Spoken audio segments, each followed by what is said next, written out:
नमस्कार। मैं हूं प्रेम कुमार। प्रेम से बोलो सत्य बहुमत। आपका स्वागत है पहलवान पर महापंचायत, लोकतंत्र फेल या मजबूत।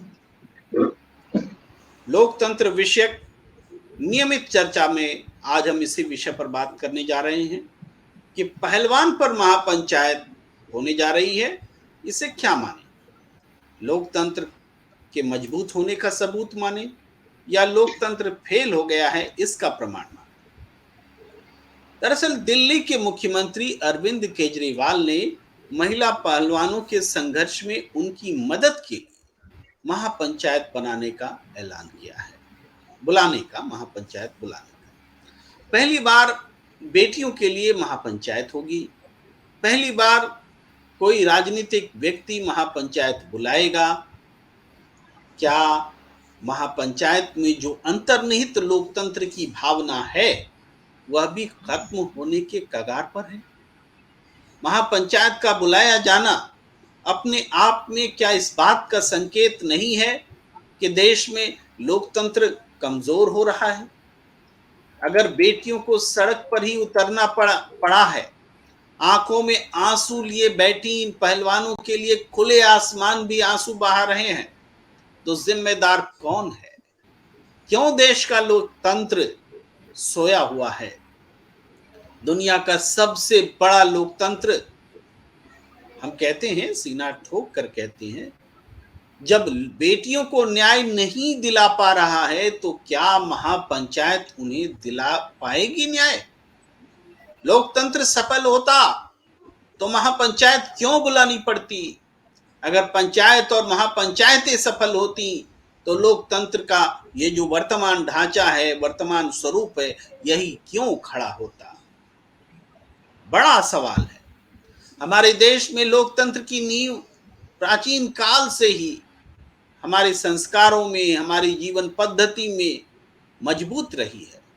पंचायत व्यवस्था लोकतंत्र का सबसे बड़ा उदाहरण है। हमारे देश में खास करके पंचायत व्यवस्था ने राजशाही के सामने भी कभी दम नहीं तोड़ा, मगर आजादी के बाद पंचायत व्यवस्था की अहमियत कम हो गई और इसकी वजह यह है कि देश को लोकतंत्र के बड़े सांचे में ढालने का डंका पीटा गया। लोकतंत्र के नाम पर हमने जो संसदीय प्रजातंत्र की व्यवस्था अपनाई, उसमें जनता वोट तो देती है, लेकिन वोट देने के साथ जनता की ताकत खुद जनता से जुदा हो जाती है।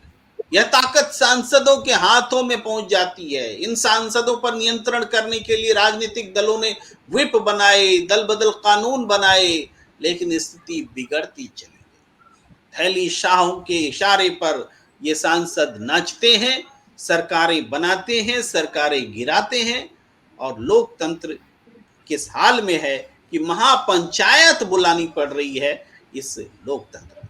इसी विषय पर चर्चा आज हम करने जा रहे हैं। प्रबुद्ध लोग हमारी इस चर्चा में शरीक होने वाले हैं। हम आपको रूबरू कराते हैं उनसे। हमारे साथ जुड़ रहे हैं रोज की तरह सत्यदेव चौधरी जी, संस्थापक हैं सत्य बहुमत पार्टी के। आपका बहुत बहुत स्वागत है। हमारे साथ जुड़ रहे हैं सीनियर जर्नलिस्ट लखनऊ से सुरेंद्र दुबे जी, अभिभावक तुल्य हैं, हमारे लिए ही नहीं, देश के तमाम पत्रकार समूह के लिए, जो लगातार सुरेंद्र दुबे जी पत्रकारिता करते रहे हैं और अपना प्रभाव जो है डालते रहे हैं। हमारे साथ जुड़े हैं अजय शर्मा जी, युवा हैं, जर्नलिस्ट हैं, सीनियर जर्नलिस्ट, और इनका परिचय कि बड़े बड़े टीवी चैनल के कर्ता धर्ता रहे हैं। आप हमारे चैनल की, हमारे पैनल की शोभा बढ़ा रहे हैं। आपका बहुत बहुत स्वागत है अजय शर्मा जी। बहुत बहुत धन्यवाद। मैं बात सुरेंद्र दुबे सर आपसे ही शुरू करना चाहता हूं, क्योंकि सवाल बहुत बड़ा है। महापंचायत बड़ी है कि हमारा लोकतंत्र बड़ा है? हमारा लोकतंत्र विफल हुआ है तब महापंचायत बुलानी पड़ रही है एक सीएम को। दिल्ली के सीएम है वो, दिल्ली के जंतर मंतर में धरना चल रहा है, लेकिन उनको महापंचायत बुलानी पड़ रही है। लोकतंत्र पर भरोसा खत्म हो गया है क्या? जी सुरेंद्र दुबे सर। देखिए प्रेम कुमार जी, जो आपने विषय दिया है इसके कई प्रश्न हैं जिन पर बात पूरी गंभीरता से की जानी चाहिए। तो कुछ बातें याद भी मैं दिलाना चाहूंगा। एक जमाना था ये पंचायतें बच्चों के खिलाफ निर्णय देती थी, और खासकर उस एरिया के बच्चों के खिलाफ जिनके ये बच्चियां पहलवान हैं। जहाँ पे कभी बच्चियों के पक्ष में नहीं रहे, लेकिन अब एक समय ने करवट ली है, वहाँ की बच्चियां काफी अच्छा काम कर रही है पहलवानी के क्षेत्र में। तो मैं कहूँगा कि देश का नाम उन्होंने ऊंचा किया है। अब वक्त आ गया जब उन्हीं बच्चियों के लिए महापंचायत बैठ रही है कि इन बच्चियों के आंख से आंसू क्यों निकले। पहले वो पंचायतें ऐसा निर्णय देती थी कि बच्चियों के आंख से आंसू निकलते थे। आज वही पंचायतें निर्णय बैठक करने जा रही कि इन बच्चियों के आंख से आंसू क्यों निकले।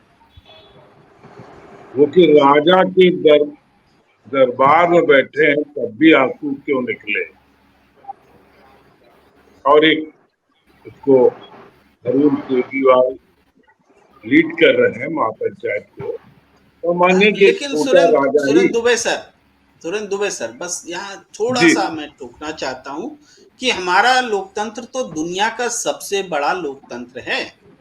लोकतंत्र की पंचायतें क्यों सोई हुई हैं?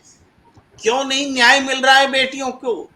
क्यों एफआईआर दर्ज करने के लिए सुप्रीम कोर्ट को आना पड़ रहा है?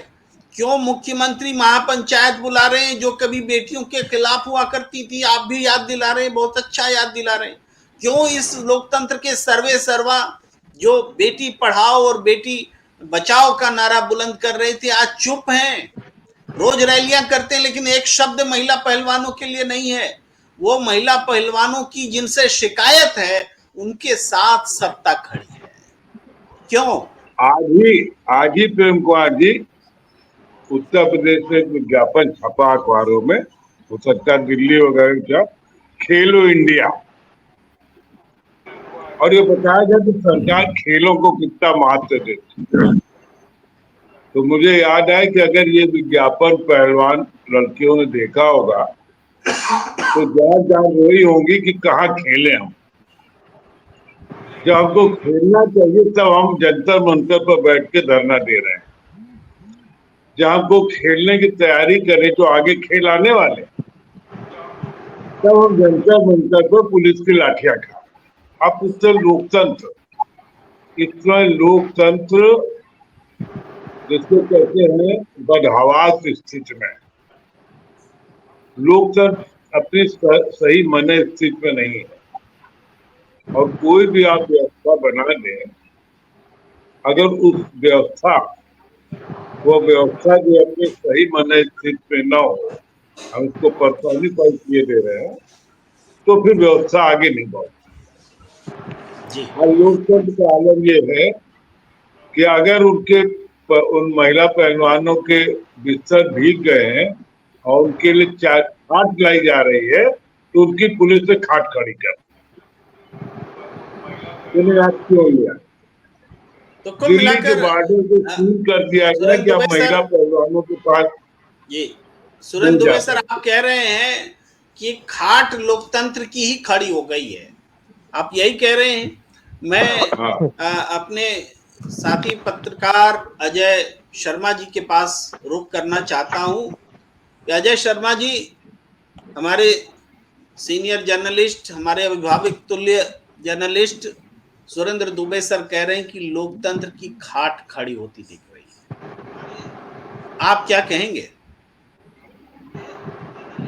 देखिए, लोकतंत्र के अंदर राजनीतिक दलों की बहुत बड़ी भूमिका है और लोग अमूमन समझते हैं कि राजनीतिक दल ही लोकतंत्र है, क्योंकि दोनों अलग अलग सब्जेक्ट हैं।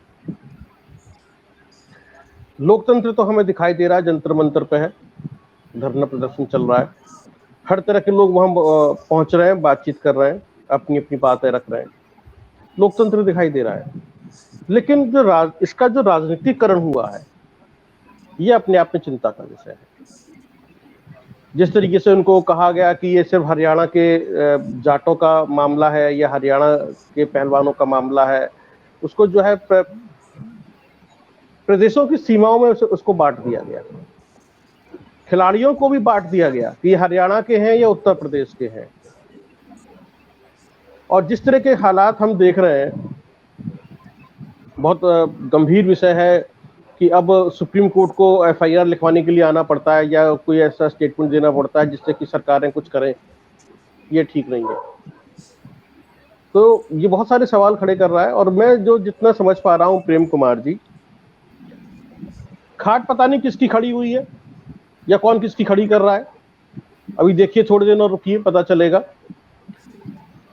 आखिरकार किसी भी मामले को इतनी तूल दी क्यों जा रही है या क्यों देती हैं सरकारें, क्यों इतना उबलने देती हैं? आखिरकार उसके अंदर से क्या ऐसा निकलने वाला है या निकालने की कोशिश की जा रही है जिसका असर कहां पड़ेगा, किस तरह से पड़ेगा, ये समझने की बहुत जरूरत मुझे महसूस हो रही है आजकल। वरना आप देखें, मैंने आज देखा ब्रजभूषण आज हनुमानगढ़ी पहुंचे थे, आशीर्वाद लिया उन्होंने, पूजा पाठ की, कितने समर्थक आए वहां पर मौजूद थे और जो उन्होंने स्टेटमेंट वहां से दिए। तो आखिरकार क्या है, क्या रीजन है कि यदि आपके ऊपर कोई आरोप लग रहे हैं और हर आरोप के अंदर आप एक राजनीतिक एंगल दिखाने की कोशिश करते हैं कि यहाँ पर इसके अंदर एक पॉलिटिकल एंगल है।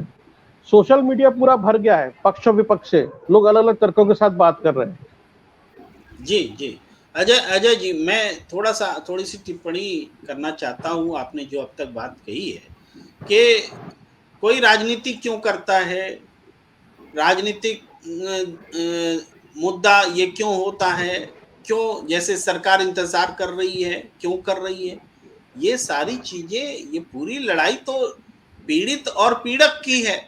जिसने पीड़ा दी है और जो पीड़ित है, तो बिल्कुल जो पीड़ा दे रहा है वह तो अपने बचाव के लिए मुद्दे को इधर से उधर ट्रांसफर करेगा, लेकिन जो व्यवस्था है वो, उसका काम होना चाहिए कि वो न्यायपूर्ण हो। आपकी बात एकदम सही है। तभी मैंने कहा कि एफआईआर पहली दृष्टि में हो जानी चाहिए थी। यदि कोई व्यक्ति पीड़ित है और एफआईआर लिखाना चाहता है तो एफआईआर लिखी जाए, उसके बाद पुलिस इन्वेस्टिगेशन शुरू होगी, पता चलेगा कि उसके अंदर क्या सच है और क्या झूठ है। लेकिन यहाँ तो एफआईआर नहीं लिखी जा रही है। आप ये सोचिए, ये वो चेहरे हैं जो बड़े चेहरे हैं या देश के लिए खेलते हैं, तिरंगा इनके हाथों में होता है, और ये वो बेटियां हैं जो वहां बैठी हुई हैं, वो एफआईआर नहीं लिखवा पाई, तो आम आदमी की क्या बिसात है? वो क्या लिखवा पाता है होगा, क्या करवा पाता होगा, किस तरह से चक्कर काटता होगा। के साथ इसी सवाल के साथ कि जब जो देश के लिए खेल रही हैं, बड़े नाम हैं और जिनमें क्षमता है, जिनकी आवाज को देश सुन सकता है, दुनिया जिनकी आवाज सुन सकती है, उनकी आवाज अपने ही देश में ये लोकतांत्रिक व्यवस्था नहीं सुन रही है। और किसी हद तक सुन भी रही है तो सुप्रीम कोर्ट के कहने से एफआईआर तो दर्ज हो गया, लेकिन गिरफ्तारी नहीं हुई। आम आदमी होता तो गिरफ्तार हो जाता, अभी जेल में सड़ रहा होता, उस पे यूएपीए लग जाता और तरह तरह की धाराएं लग जाती, जमानत नहीं होती। यहाँ तो पॉक्सो एक्ट नहीं लग रहा है। सत्यदेव चौधरी जी, क्या कहेंगे आप? लोकतंत्र कहाँ जा रहा है, क्यों ऐसा हो रहा है? धन्यवाद प्रेम जी। देखिए, अभी अजय भाई साहब बोल रहे थे कि जंतर मंतर पर प्रदर्शन करना ही लोकतंत्र है। वो जंतर मंतर पर प्रदर्शन करने को ही लोकतंत्र मानते हैं, लेकिन इसी जंतर मंतर के ऊपर इन पुलिस वालों ने शराब पी के इन महिलाओं को, हमारी बहन बेटियों को एक तरह से इन्होंने प्रताड़ित किया, इनको पिटाई करी। बरसते पानी के अंदर एक खाट की व्यवस्था के लिए एक खाली बात कर रहे थे, वो नहीं होने दिया, बिजली काट दी गई, भेजा हुआ नहीं है। तो ये किस प्रकार का लोकतंत्र है? तो लोकतंत्र के अंदर तो हमारी आज अपनी स्वतंत्र राजनीतिक व्यवस्था है। हम आज कोई गुलाम नहीं है अंग्रेजों के, कि अपने जायज बात के लिए भी हमारे को प्रदर्शन करने पड़ेंगे, अपनी जरा सी बात की शिकायत के लिए भी हमारे को धरना प्रदर्शन करने पड़ेंगे। ये लोकतंत्र की व्यवस्था है ही नहीं। और फिर आपने हमने हमारी राजनीतिक व्यवस्था में ये जो Indian penal code, Indian criminal procedure code और इतने थाने, पुलिस और न्यायालय बना रखे हैं, इतनी सारी न्यायिक व्यवस्था के लिए इतने विभाग बना रखे हैं, ये क्यों बना रखे हैं? अगर इसका फैसला पंचायत के थ्रू ही होना है तो फिर तो पंचायत बहुत अच्छी है। तो पहले भी तो पंचायत थी, उनको हमने समाप्त क्यों किया? अगर पंचायतों से ही फैसला होना है तो पंचायत का, इसका मतलब पंचायत का जो एक कार्यक्रम है वो सही है ना, वो जल्दी न्याय मिलता है, उसमें कोई भेदभाव नहीं होता, उसमें कोई पक्षपात नहीं होता और इतना जल्दी से जल्दी चुटकी बजाते ही उसका न्याय हो जाता है। चौधरी साहब, मैं थोड़ी एक बात टिप्पणी करना चाहता हूँ। चौधरी साहब ने एक बात बहुत अच्छी कही कि पंचायत के बीच में जाना पड़ा है, तो ये एक ऐसी घटना है कि हमारा लोकतंत्र जहां पर कि प्रदर्शन करने की भी जरूरत नहीं पड़नी चाहिए थी। अगर रिड्रेसल सिस्टम, अगर उपाय बनाने का सिस्टम मजबूत हो, वहां लोगों को पंचायत में जाना पड़ रहा है। पंचायती व्यवस्था को मजबूत करने के हम सब पक्षधर रहे हैं। गांधी जी का भी ये सपना रहा कि पंचायती व्यवस्था मजबूत हो, लेकिन लोकतंत्र के साये में मजबूत हो, ये हम चाहते रहे। वो विकास की धुरी बन जाए, वो हर व्यक्ति पंचायत से जुड़े, अन्याय ना हो, एक लेवल पर वहीं पर अन्याय का निपटारा हो। लेकिन जब यहाँ तो गांव देहात पास पड़ोस सब जगह अन्याय होते हुए दिल्ली की राजधानी जंतर मंतर पर अन्याय के खिलाफ आवाज गूंज रही है, जब वहां से न्याय नहीं मिल रहा है तो वहां पंचायत से कैसे मिलेगा? ये सवाल मैं रखना चाहता हूं दर्शकों के सामने। सत्यदेव चौधरी जी, आपने जो कुछ कहा है वहां से अपनी बात उठाते हुए जी। हाँ, तो अगर इन पंचायतों से ही हमारे को न्याय मिलना है तो फिर ये बाकी के जितने भी विभाग हैं ये तो सारे बेमानी हो गए ना। और वो भी देखिए कोई मामूली अपराध नहीं था। महिलाओं के साथ में, हमारी बहन बेटियों के साथ में इतने संगीन अपराध के आरोप, यौन उत्पीड़न के आरोप, और वो भी इतने वरिष्ठ अधिकारियों के साथ, ऐसे ऐसे नेताओं के साथ, और उसकी भी कोई सुनवाई नहीं हो रही है, तो ये किस प्रकार का लोकतंत्र है? मैं तो इसको लोकतंत्र मानता ही नहीं हूँ। लेकिन अब बात ये है जी कि ये जो भी हमारी राजनीतिक व्यवस्था है, कारण तो यही है कि जिसके अंदर इतना भेदभाव और पक्षपात होता है और इतना धनबली और दबंगी का प्रभाव है। इसका अगर ये धनबली और दबंगी का प्रभाव नहीं होता तो इन नेताओं की इतनी हिम्मत नहीं हो सकती लोकतंत्र के अंदर कि वो इतना पक्षपात कर सकें, इतना भेदभाव कर सकें। और जरा सी भी सुविधाएं आपके पास में है नहीं। दुनिया के ऐसे भी देश हैं जहां पर जो उनकी जेल है, वो जेल यहाँ के 5 स्टार होटलों से भी अच्छी जेल है, और यहाँ पर आप जंतर मंतर के ऊपर धरना प्रदर्शन तक नहीं करने दे रहे हैं। बिजली काट दी उनकी, पानी काट दिया। अरे बिना बिजली पानी के आदमी जीवित कैसे रहेगा? फिर ये कैसा लोकतंत्र हुआ? आप रात बिता के देखिए ना वहां पर जंतर मंतर के ऊपर। और जंतर मंतर के ऊपर कोई भी साधारण आदमी अगर वहां जाने की कोशिश करेगा तो उसको नहीं जाने दिया जा रहा है। पता नहीं कितने प्रभावशाली व्यक्ति होंगे जो वहां पर जा सकते हैं, वरना अगर मैं जाना चाहूं वहां पर तो मैं जा नहीं सकता। इतने बैरियर और इतनी रुकावट है, मैं नहीं जा सकता वहां पर, जो मेरा अनुभव है। जी जी। और देखिए जब तक ये इनके एक मिनट, ये जो हमारे जितने भी नेता बने हुए हैं ना, जो आज पंचायत करेंगे और ऐसा करेंगे और पता नहीं क्या क्या उसकी मांग करेंगे, ये सब के सब एक लोकतंत्र का हौसला करते हैं।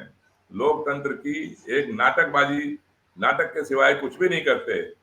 इनको न्याय ना लोकतंत्र की राजनीतिक व्यवस्था से चाहिए और ना ही इनको लोकतंत्र न्याय इनको पंचायतों से चाहिए।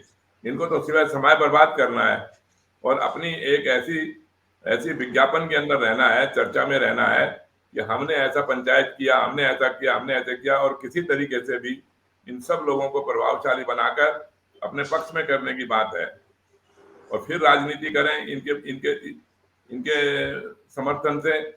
इसके सिवाय कुछ भी नहीं है। ये एक ऐसी राजनीतिक व्यवस्था का निर्माण क्यों नहीं किया जाता जिससे कि ना ये धरने करने पड़े, ना प्रदर्शन करना पड़े और ना ही अपराध हो। चलिए 75 इसी साल बीत इसी जाने सवाल के को बाद हम भी। आगे ले चलते हैं चौधरी साहब, कि ऐसी राजनीतिक व्यवस्था हम बनाने की कोशिश क्यों नहीं करते। और ये सवाल मैं सुरेंद्र दुबे सर के पास ले जाना चाहता हूं कि जहां पर कि धरना प्रदर्शन की जरूरत न हो, जहां ऐसी स्थिति ना हो कि 21-22 लोगों के पास में 70% आबादी वाली की जैसी दौलत हो। जितनी दौलत 70% आबादी के पास है, उतनी दौलत 20-22 लोगों के पास है। ऐसा लोकतंत्र, ऐसी व्यवस्था जिसमें एक सांसद इतना ताकतवर हो गया कि उसको गिरफ्तार करने तक की हिम्मत नहीं हो जा पा रही है। सुप्रीम कोर्ट तक भी अपने हाथ जो है खींच लिए कि हमने तो कह दिया था, FIR दर्ज होना हो गया, अब आगे आप निचली अदालतों में देखें। तो महिलाएं, महिला पहलवान, पूरा देश, आसपास के किसान, आसपास के लोग ये सब करें तो क्या करें। क्यों नहीं हम ऐसी राजनीतिक व्यवस्था की बनाने के बारे में सोचते हैं जहां ऐसे सांसदों के प्रभुत्व वाला ये तथाकथित लोकतंत्र जो है ये न रहे, बल्कि वास्तविक मायने में जो लोकतंत्र है वो स्थापित हो। देखिए प्रियंका जी, लोकतंत्र नहीं है, लोकतंत्र का सवाल हो रहा है। लोकतंत्र नामक कोई संस्था थी जो अंबेडकर ने किताबों में लिखी, और वो किताबें लाइब्रेरी की शोभा बढ़ा रही। इससे जो भी लोकतंत्र का स्वांग है, अगर स्वांग ना हो तो जंतर मंतर जो देश की राजधानी में है और जहां वो स्थल बनाए इसलिए गया कि लोग आए, अपनी बात कहे, अपने असहमत व्यक्त करे और सरकारें सुने। अभी सुप्रीम कोर्ट की बात है, आपको बहुत अच्छी बात है। जब संस्थाएं भटक जाती हैं, लोकतंत्र बेईमान हो गया हम कहेंगे, तो सुप्रीम कोर्ट ने भी हाथ खींचे। जबकि उसी रात, एक रात पहले जो दृश्य हुआ था, मुझे याद आया कि बाबा रामदेव का एक बार वो धरना ना कुछ चल रहा था और रात को पुलिस पहुंच गई थी, तो सुप्रीम कोर्ट ने सुओ मोटर कॉग्निजेंस ले लिया था और बड़ा बवाल हुआ कि साहब पुलिस ने ये क्या किया। हमारी बेटियां इतनी कमजोर है जिन्होंने मेडल्स से हमारा देश का सम्मान बढ़ाया है, तो सुप्रीम कोर्ट को खुद पुलिस को कटघरे में खड़ा करना चाहिए था कि कैसे आप और ये लाठी चला रहे when we are monitoring this case. उन्होंने एक सीधा उसका रास्ता निकाल लिया कि यार अब इस बवाल से दूर हो, छुट्टियां मनाते फिर देखेंगे, क्योंकि छुट्टियों का समय आ गया सुप्रीम कोर्ट के और हाई कोर्ट की, और कह दिया कि आपके FIR हमने कर। आज मैंने कई वकीलों से बात की, मैं कानून का बहुत जानकार नहीं हूँ, तो उनका पॉक्सो एक्ट में जब FIR लिख गई तब तक उनकी गिरफ्तारी हो जानी चाहिए थी, अब तक वो जेल चले जाने चाहिए। लेकिन फिर भी मैं आपको बताऊं कि लोकतंत्र संस्थाएं कोई एक व्यक्ति विशेष की इच्छा से नहीं चलती। आप देखिएगा इसी देश में ब्रजभूषण से उनकी गिरफ्तारी होगी, किसी मुकदमे में एक दबाव बनेगा, कोर्ट में लोग जाएंगे, कोर्ट फिर आदेशित करेगी कि कैसे, जैसे FIR हुआ ना। देखिए हमारे देश का जो सिस्टम है बड़ा सड़ गल गया है, क्योंकि एक इसकी खूबी ये कि अगर आप इसकी पकड़ में आ गए, मगर की तरह है, अगर इसने आपका पैर पकड़ लिया तो बस फिर आप चिल्लाएंगे विष्णु भगवान से कि हमें इस भवसागर से मुक्त करो, फिर आगे बचता नहीं। तो आप देखेंगे कि ये लोग वो अरेस्ट भी होंगे, क्योंकि जमानत में नहीं होंगे, पॉक्सो एक्ट में जो प्राविधान है उसमें सजा भी है। अब ये बात पहले यूपी में ही एक MP के मामले, एक MLA के मामले में देखेंगे, सिंगर बहुत भागे, उनको बहुत बचाया गया, बट अल्टीमेटली वो जेल की हवा काट रहे। एक सांसद जो मंत्री केंद्र में मंत्री भी रहे, कुछ मैनिपुलेशन उनका ठीक निकल गया, तो थोड़ा किसी तरह से, और देश के जिन जिन भी इलाकों में लोग फंस रहे हैं पॉक्सो एक्ट में। मैं थोड़ा सा एक आपको फिर से अपने सवाल पर लाना चाहता हूं कि जो जी स्थितियां आप बयां कर रहे हैं बिल्कुल सटीक है, मार्मिक है, ध्यान देने योग्य है, लोकतंत्र पर बड़ा सवाल है, लोकतंत्र के जो रक्षक हैं उन पर बड़ा सवाल है। लेकिन हम ऐसा क्यों है, इसको बदलने के लिए हम क्या कर सकते हैं? जो राजनीतिक व्यवस्था है वो लगभग एक समान रूप से चल रही है, पार्टी बदल जाए कोई फर्क नहीं पड़ता, सबकी सरकार, सब राजनीतिक दल सरकार में रहे हैं। तो ऐसी कौन सी लोकतांत्रिक व्यवस्था हम दे सकते हैं जो इससे जनता को राहत मिले, जनता पीड़ित ना हो, जनता को लगे कि हम लोकतंत्र के भागीदार हैं? थोड़ा संक्षेप में आंसर देंगे जी।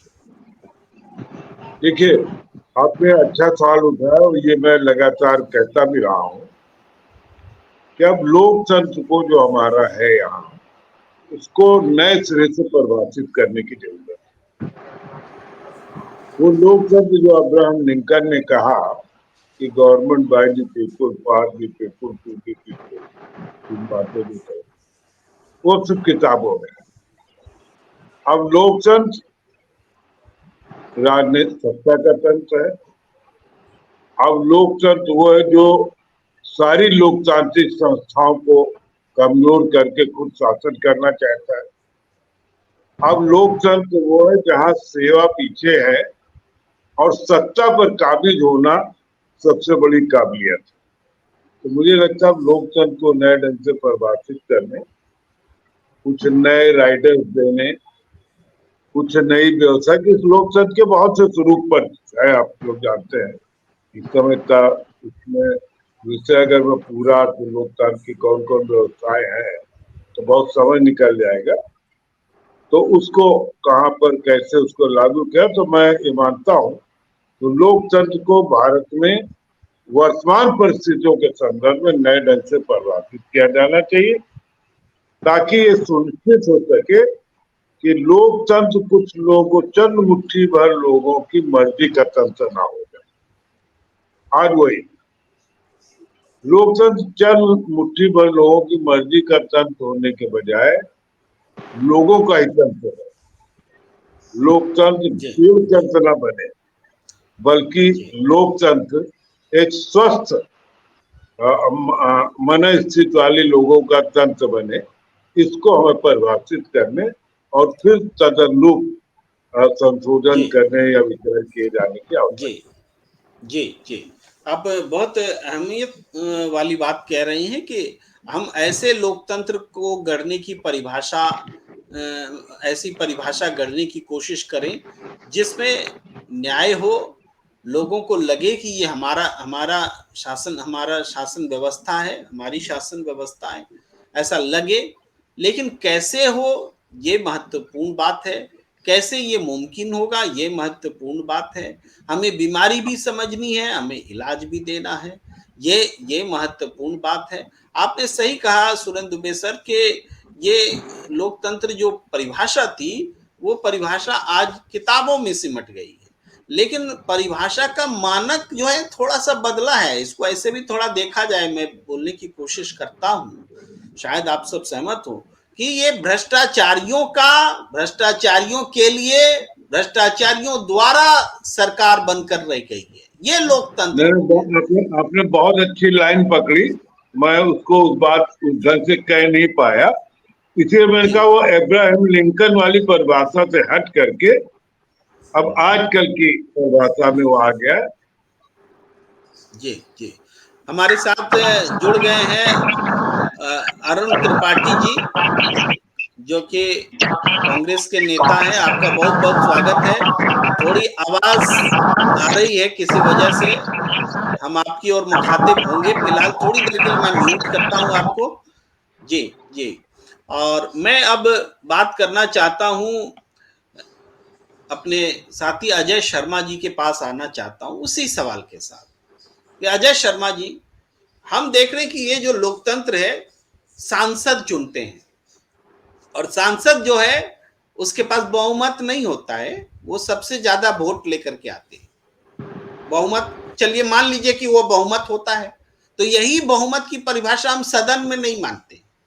वहां पर सांसदों के वोटों का योग जो है आधे से ज्यादा की शर्त लगा बैठते हैं, जबकि ऐसा कहीं परिभाषित नहीं है कि बहुमत सांसद के लिए इस तरह से परिभाषित होगा और सदन में कुछ और तरीके से परिभाषित होगा।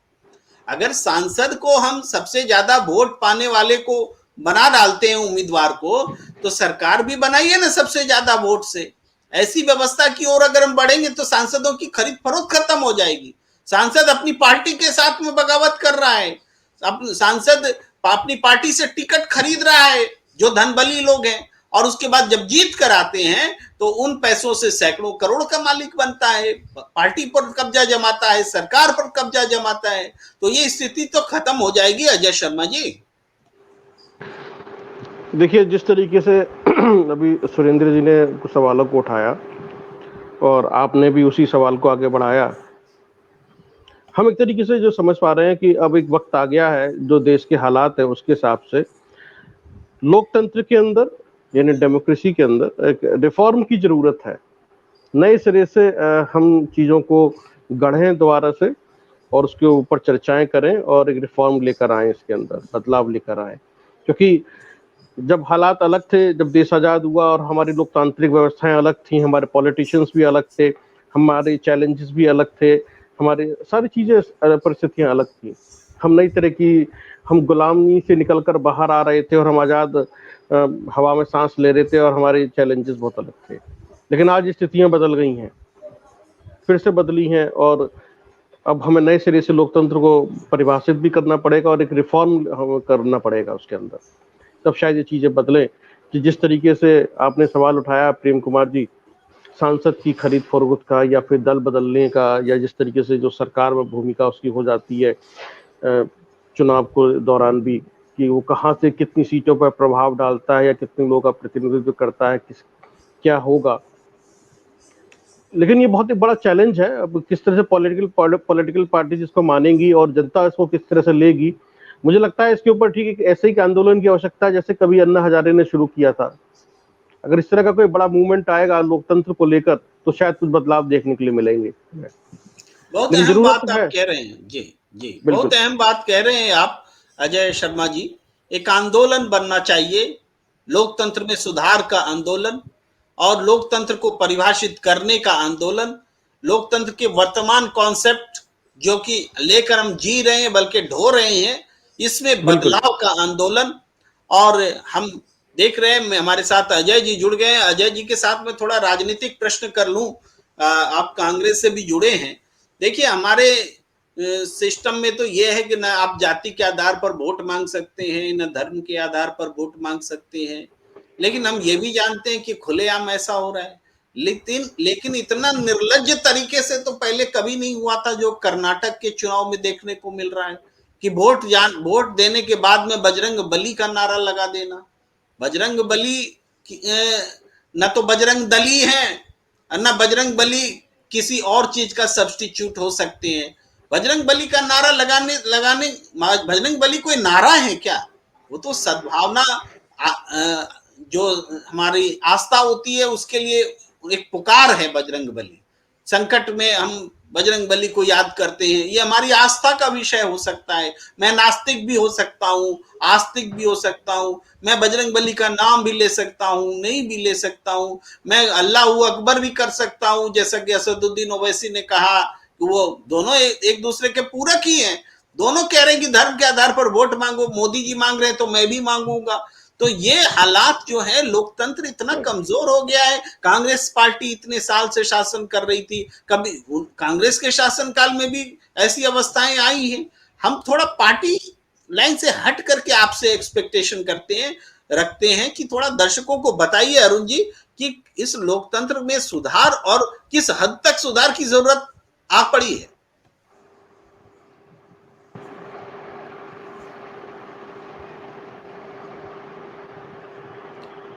आपकी आवाज आ नहीं पा रही है, मैंने म्यूट कर रखा है, क्षमा। जी जी बोला जाए। सबसे पहले नमस्कार आपको, और मैं उम्मीद करता हूँ कि जी, पहले शुक्रिया। से स्वस्थ होंगे, बेहतर होंगे आप।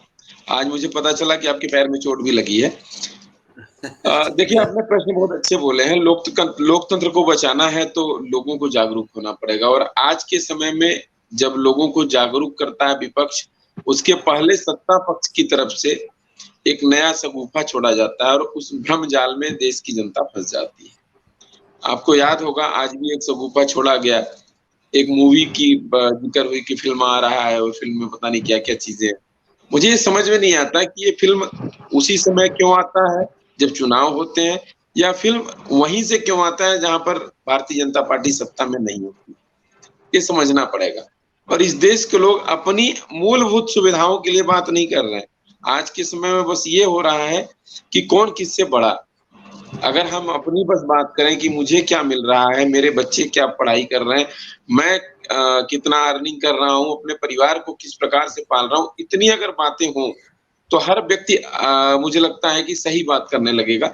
लेकिन ये व्हाट्सएप और सोशल मीडिया, और उसके बाद हमारी मेन मीडिया का बहुत बड़ा रोल है इस देश को इस त्रासदी पर लाने में। ये बात हमें स्वीकार करना पड़ेगा। क्योंकि जिस प्रकार से अभी विगत दिनों में मैंने देखा कि लोकतंत्र द्वारा चुने गए सांसद ब्रजभूषण शरण सिंह, उनके ऊपर पॉस्को एक्ट लगता है। अब कानूनन उनके खिलाफ एफआईआर दर्ज होता है। अब जब एफआईआर दर्ज होता है, तो भारतीय जनता पार्टी दिल्ली से सटे हुए राज्य उत्तर प्रदेश में पॉस्को एक्ट लगाती है, तो उस मुजरिम को दौड़ा-दौड़ा के गोली मारा जा रहा है।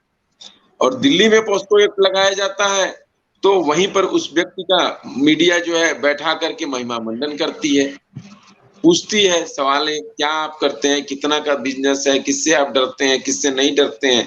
जी, मतलब इस अरुण प्रकार की त्रिपाठी जी, अरुण त्रिपाठी जी, आप जो बात बोल रहे हैं ये बहुत सही है, और लगभग सब सारे वक्ता इन बातों से सहमत हैं कि लोकतंत्र की जो स्थापित संस्थानें हैं वो अपनी जिम्मेदारी का निर्वहन नहीं कर पा रही हैं। उस पर कुछ वर्ग का कब्जा हो गया है, सत्ता से वो प्रभावित हो गए हैं, या यूं कहीं जनता के विरोधी हो गए हैं, जनता पीड़ित हो गई। सारी बातें हम स्वीकार करते हैं और मानते हैं। रास्ता क्या है? रास्ता यही है कि एकजुट होना पड़ेगा। और सबसे इम्पोर्टेंट चीज ये है कि अगर आप ये सोच रहे हैं कि विपक्ष अकेले अपने दम पर लोगों को अपने फेवर में ले पाएगी या सच्चाई के फेवर में ले पाएगी, तो नहीं हो सकता, क्योंकि विपक्ष की बातें लोग कम सुनते हैं। आज के समय में सोशल मीडिया और मीडिया की बातें ज्यादा सुनते हैं। इस बात से मतलब मुझे बोलने में गुरेज नहीं है। जहां तक मुझे पता है, चूंकि मैं भी न्यूज देखता हूँ, तो जो चीज परोसा जाएगा न्यूज के द्वारा, वही चीज लोगों के बीच में जाएगा। इस बात को आपको भी मानना पड़ेगा। अब आपने एक प्रयास किया है, तो आपके यहाँ जिस प्रकार से लोग अपनी बातों को रख रहे हैं, क्या आपको लगता है कि मेन मीडिया चैनल जो दिन भर टीवी चला रहा है, उस पे अपनी बातों को लोग रख सकते हैं? विपक्ष का सवाल, जैसे ही विपक्ष का नेता सवाल बोलता है, वैसे ही एंकर बीच में कूद करके उस सवाल को डाइवर्ट कर देते हैं। आप गौर करिएगा। और लोग इस बात को समझ रहे हैं, लेकिन कौन लोग समझ रहे हैं? वो लोग समझ रहे हैं जिन्हें अपने और अपनों की चिंता है, देश की चिंता है। जिन्हें बस यही है कि हाँ नहीं, सब कुछ अच्छा चल रहा है, मंदिर बन गया, दर्शन हो गया, पेट भर जाएगा। भाई मैं तो ब्राह्मण हूँ, जी, मैं तो जन्म जाति ब्राह्मण हूँ, और वो भी जजमनिया ब्राह्मण हूँ। मंदिर जितना बनेगा उतना मेरे लिए फायदा है। लेकिन मुझे ये पता है कि सुमिरन के बाद मुझे पेट तो चाहिए, पेट के लिए अन्न जरूरी है। लेकिन इस देश के लोगों को नहीं समझ आ रहा है। ये समझना पड़ेगा। जी, जी। अ, अरुण त्रिपाठी जी ने एक बात रखी, बहुत अच्छे से रखी, और हालाँकि मैं बहुत सहमत नहीं हूँ इस बात से कि विपक्ष की से उम्मीद ज़्यादा रखी जा रही है, विपक्ष ही सब कुछ करे।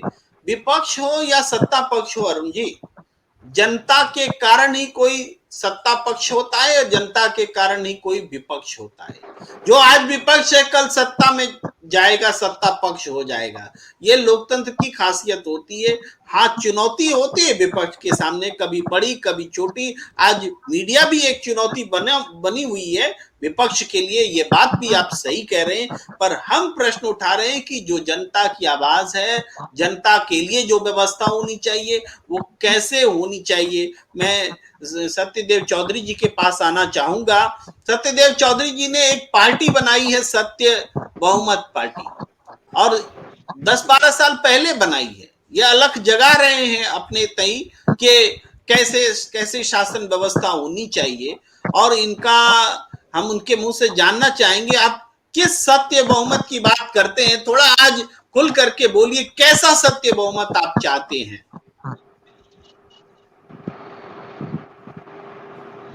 देखिए प्रेम जी, सरकार बनाने के लिए किसी भी राजनीतिक व्यवस्था के अंदर बहुमत का एक बहुत बड़ा स्थान होता है, बहुत महत्वपूर्ण स्थान होता है।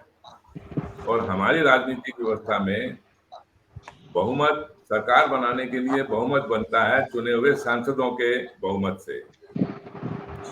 तो हर राजनीतिक दल को एक ऐसा उम्मीदवार चाहिए जो जीत के आए, क्योंकि जीत के नहीं आएगा तो उसके बहुमत से का कोई योगदान नहीं बनेगा। और जीतने के लिए आपको हर राजनीतिक दल केवल दबंगी, केवल बाहुबली, और जैसे आज के दिन ये जो बृजभूषण शरण सिंह जैसे जो सांसद चुने हुए हैं, इसी तरीके के सांसद महत्वपूर्ण हो जाते हैं। जो लोग थोड़े शरीफ लोग थे वो तो धीरे धीरे इस राजनीतिक व्यवस्था से हट गए। वो उनका आज के दिन इस राजनीतिक व्यवस्था में कोई दिलचस्पी नहीं है। इसीलिए 60-70% से भी ज्यादा लोग आपकी संसद के अंदर दबंगी, भ्रष्टाचारी और अपराधी आ गए। अब उन अपराधियों से, उन भ्रष्टाचारियों से किस प्रकार की कानूनी व्यवस्था बनेगी, वो आज आपके सामने है इन खिलाड़ियों के उदाहरण से। अगर अच्छी राजनीतिक व्यवस्था होती तो फिर तो ऐसी समस्या बनती ही नहीं। और जो मतदाता हैं आज की राजनीतिक व्यवस्था में, चाहे मजबूरी से, लाचारी से, या किसी भय से या लालच से, ऐसे सब मतदाताओं को बना दिया गया कि उन्होंने किसी प्रकार भी किसी को भी वोट देके उसको जितवा दिया। और क्योंकि जीतने के लिए ना कोई ऐसी शर्त है कि इतना प्रतिशत वोट लेना पड़ेगा या इतना प्रतिशत मतदान होगा, कोई भी ऐसी राजनीतिक व्यवस्था नहीं है जिसकी वजह से उसको कोई कठिनाई आए, कोई बाधा आए सांसद को जीतने के लिए। ऐसा तो कोई प्रावधान है नहीं। जैसे मर्जी, जो मर्जी, जितना मर्जी पैसा खर्च करो, जैसे मर्जी करो, धन बल लगाओ, कुछ भी प्रयोग करो, लेकिन जीत के आ जाओ। और जी उनके फिर बहुमत से और उनके नारों, उनको टिकट देने के बाद झूठे नारे, झूठे आश्वासन दे के गरीब लोगों को आश्वासन देकर उनको जितवा देते हैं, और फिर उन्हीं के समर्थन से प्रधानमंत्री और मुख्यमंत्री बनते हैं। इस व्यवस्था को समझने के लिए आपको इस सांसदों के बहुमत की राजनीतिक व्यवस्था का विरोध करना पड़ेगा। हमें सांसदों के बहुमत से सरकार बनाने की व्यवस्था क्यों है हमारे पास? हमारे पास ऐसा कोई संविधान नहीं है, कोई कानून नहीं है, कोई रिप्रेजेंटेशन एक्ट नहीं है। और जितने भी कानून, जितने भी व्यवस्थाएं हैं, मैं आपको एक बात और ध्यान में दिलवाना चाहता हूं कि वो सारे के सारे सरकार बन जाने के बाद की व्यवस्थाएं हैं। सरकार कैसे बनेगी इसके ऊपर कोई व्यवस्था नाम का कोई लेख नहीं है, कोई किताब नहीं है, कोई कानून नहीं है, कोई एक्ट नहीं है। सरकार बनेगी कैसे ये हमें नहीं पता। सरकार बन जाने के बाद में सारे प्रोविजन, सारे प्रावधान जितने भी हैं वो सरकार बन जाने के बाद के हैं। सरकार कैसे बनेगी ये हमें नहीं पता। सरकार बनने के लिए तो एक झूठे लोकतंत्र और झूठे बहुमत का सहारा लेकर दबंगी और धनबली का प्रयोग करके और आप सरकार बना लीजिए। इस राजनीतिक व्यवस्था में ना कोई खिलाड़ियों की कोई महत्व है, ना मतदाता का महत्व है, ना गरीब आदमी का महत्व है। और फिर इसी तरीके के जो ऐसा समस्याएं बन गई, फिर उसके समाधान के लिए आप धरने करो, प्रदर्शन करो, और फिर इन पुलिस वालों के डंडे खाओ। जी इसी वजह से सत्यदेव चौधरी जी, कोई बदलाव होगा। जी, सत्यदेव चौधरी जी, आपने अपने विचार रखे और मेरे ख्याल से इस पैनल पर बैठे हुए लोग और जो दर्शक हैं, वो इस बात को ज़रूर समझ रहे हैं कि जिस लोकतांत्रिक व्यवस्था में हम जी रहे हैं, उसमें निर्णायक भूमिका में आजकल सांसद हैं और सांसद पर इन्वेस्टमेंट होता है। कभी खुद सांसद इन्वेस्टमेंट करते हैं उम्मीदवार के रूप में और कभी पार्टियां उन पर इन्वेस्ट करती हैं। और आजकल तो आपको पता होगा कि आजकल तो बड़े-बड़े औद्योगिक घराने देश के विभिन्न हिस्सों में वैसे पोटेंशियल लीडर्स को खोज कर रखते हैं, जिन पर वो इन्वेस्टमेंट करना 15 साल पहले से शुरू कर देती हैं। तो इस स्थिति में इस तरीके से ये जो पूरा वाकया है, इसको नियंत्रित करने की कोशिश करते हैं। तो हम आज की चर्चा से जुड़ने के लिए आप सबका बहुत बहुत आभार। सत्यदेव चौधरी जी, अजय जी, अरुण जी और सुरेंद्र दुबे सर, सबका बहुत बहुत आभार। फिर मिलेंगे, इस ऐसी चर्चा को हम आगे बढ़ाएंगे। हमें दीजिए बहुत बहुत इजाजत। धन्यवाद। नमस्कार। धन्यवाद।